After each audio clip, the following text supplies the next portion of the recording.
আসসালামু আলাইকুম এভরিওয়ান।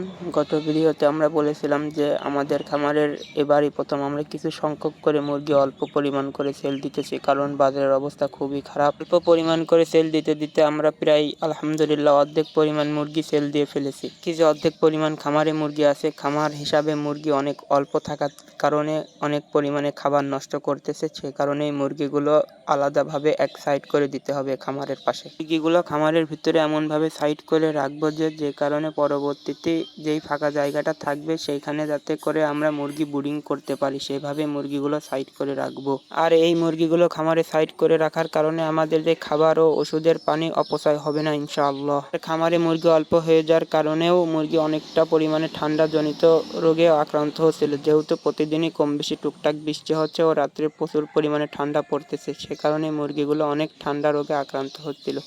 এ কারণে মুরগিগুলো একখানে দেওয়ার কারণে মুরগিগুলোও এখন অনেকটাই ঘন আছে। মুরগিগুলো ঘন থাকার কারণেও ঠান্ডাজনিত রোগ থেকে কম আক্রান্ত হবে। আপনাদের সাথে দেখা হবে আবার কোনো নতুন এক ভিডিওতে। ততদিন ভালো থাকেন, সুস্থ থাকেন।